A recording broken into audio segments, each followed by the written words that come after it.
Magandang umaga sa ating mga kapatid. Tayo po ay nasa ika-69 na araw para po sa ating 100 years daily devotion. Ang ating pong topic ay God plans for redemption. Ang pagbabatayan po ng ating devotion sa araw na ito ay matatagpuan sa Efeso 1:7-10 na ganito ang sinasabi.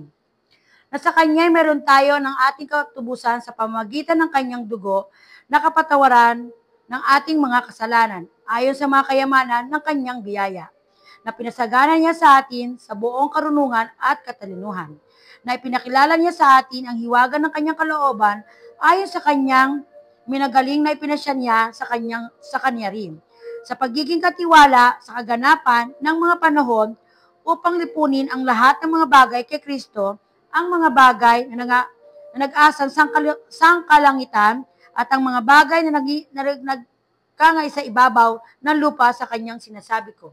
Tayo po ay may tatlong pagbabataya. Ito po ay una, understanding God's redemption. Kailangan pong maunawaan natin o maintindihan natin ang plano ng Panginoon kung bakit niya tayo tinubos sa ating mga kasalanan upang maging kanyang anak. Pangalawa po, praying for clarifying and sharing. Ito po ay ating kaliwanagan kung bakit ginawa ng Panginoon ang pagkatubos sa atin bilang mga anak niya at ano po pang maging epekto nito sa bawat isa na ating mga kapatid bilang pagtubos ng Panginoon sa atin. At ang pangatlo po, celebrating God's grace. Pagdiwang po natin ang kabutihan at ang pagbiyaya ibinigay ng Panginoon sa atin upang tayo iligtas niya sa ating mga kasalanan at kung paano niya tayo minahal at tinubos ng lubusan na kanya ibinigay ang kanyang buhay para sa ating mga kasalanan. Tunay na ang biyaya ng Panginoon ay hindi natin kayang tumbasan kung paano tayo tinubos sa ating mga kasalanan.